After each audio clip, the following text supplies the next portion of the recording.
Income tax refund लेने में आ रही है परेशानी, कहीं कुछ आप गलती तो नहीं कर रहे, क्या तरीका है इनकम टैक्स रिफंड लेने का, और ऐसी वो कौन सी गलतियां हो जिनकी वजह से हमारा रिफंड रुक जाता है। सो आज के इस वीडियो में हम बात करेंगे ऐसी 5 गलतियों की जिनकी वजह से हमारा इनकम टैक्स का रिफंड रुक जाता है। तो आपने अभी तक हमारे चैनल को सब्सक्राइब नहीं किया तो सब्सक्राइब कर लें, क्योंकि आपको मालूम है हमारा मिशन है इंडिया को फाइनेंशियल अवेयर बनाना, तो आप हमारे उस मिशन में जुड़ के हमारा साथ दे सकते हैं। सो आइए चलते हैं।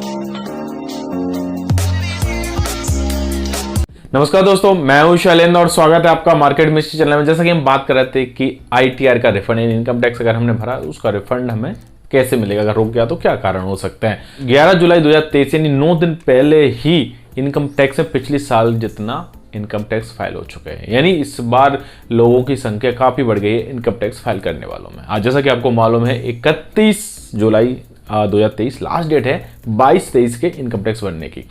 जैसा कि हमने हाल ही में वीडियो बनाया था, जैसा स्क्रीन पर देख रहे हैं आप कि इनकम टैक्स भरना क्यों जरूरी है। अगर आपने नहीं देखा तो जरूर देखें, इसकी लिंक हम वीडियो डिस्क्रिप्शन में दे देंगे, तो वहां से इसको जरूर चेकआउट करें, जिससे आपको पता रहे कि इनकम टैक्स भरने के फायदे क्या होते हैं। इनकम टैक्स रिफंड आप पहले के अपेक्षा काफी फास्ट हो गया, यानी 3 दिन से लेकर 1 हफ्ते के अंदर आपका रिफंड हो जाता है। अगर कहीं रिफंड नहीं हो रहा तो उसके पीछे हमें गड़बड़ी जानना जरूरी है, क्योंकि अब इनकम टैक्स का सिस्टम जिस तरीके से फास्ट बनता जा रहा है उसके हिसाब से रिटर्न रिफंड आसानी से हो रहा है। देखिए, जब आप इनकम टैक्स भरते हैं तो पूरे साल के दौरान आपको दिखता है कि आपने इनकम टैक्स ज्यादा भर दिया, यानी टैक्स ज्यादा दे दिया। तो ऐसे में इनकम टैक्स डिपार्टमेंट की ओर से एक रिफंड जारी किया जाता है। देखिए, आपके ITR भरने के बाद और ई-वेरिफिकेशन करने के बाद आपका रिफंड प्रोसेस चालू हो जाता है। और अब तो रिफंड आपका 3 दिन से लेकर 1 हफ्ते के अंदर आ जाता है, क्योंकि रिफंड का प्रोसेस काफी फास्ट हो गया पहले से। अगर आपका रिफंड का प्रोसेस किया हुआ 3 दिन या 1 हफ्ते से ज्यादा हो गया तो ऐसे में कुछ ऐसी 5 गलतियां हो सकती हैं जिनके कारण आपका रिफंड रुक गया है या नहीं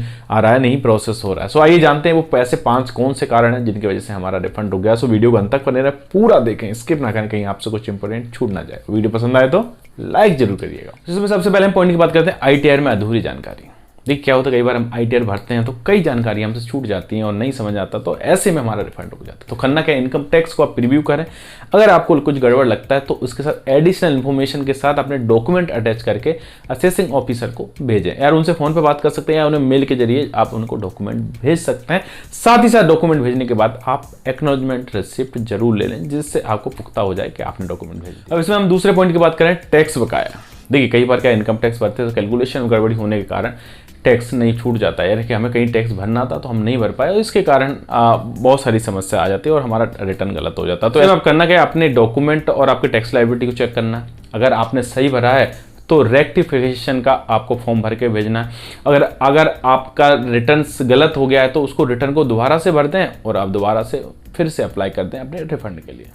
इसमें हम तीसरे पॉइंट की बात करें, रिफंड रिक्वेस्ट में है गड़बड़ी। तो कई बार क्या होता है, हम रिफंड की रिक्वेस्ट भेजते हैं उसमें गड़बड़ी हो जाती है, कई चीजें होती है, ऐसे में हमें आप नोटिस मिल सकता है। तो ऐसे में करना क्या है, आपको एक रेक्टिफिकेशन ITR भर के सबमिट करना। अब इसमें हम चौथे पॉइंट की बात करते हैं, डिडक्शन में कुछ रह गई गड़बड़ी। देखिए, कई बार क्या होता है कि हम ITR फाइल कर रहे हैं और हम डिडक्शन हमें लेना है, हमें डिडक्शन क्लेम करना, तो हमने जल्दबाजी में या तो कुछ कम कर दिया या कुछ ज़्यादा कर दिए, या हम ज़्यादा डिडक्शन ले लिया इसका टैक्स बचाने की वजह से, तो ऐसे में कई बार हमारा रिफंड रुक जाता। तो हमें क्या करना होगा, अपना रिवाइज ITR फाइल करना होगा। अब 5वें और आखिरी पॉइंट की बात करें, बैंक अकाउंट की डिटेल गलत है। देखिए, कई बार क्या होता है कि हम टैक्स जो रिफंड के लिए फाइल करते हैं, रिफंड डालते हैं, तो हम उसमें अपने बैंक अकाउंट डिटेल वगैरह डालते हैं।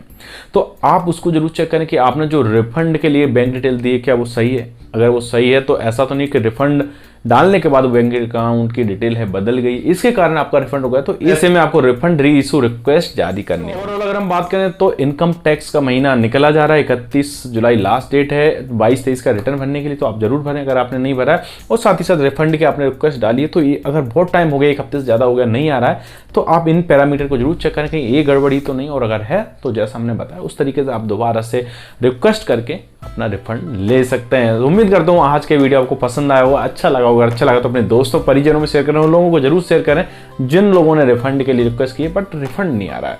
इन्वेस्टमेंट और फाइनेंस की जानकारी के लिए हमारे चैनल को सब्सक्राइब करें। सो मिलते हैं नेक्स्ट वीडियो में, तब तक के लिए नमस्कार, जय हिंद।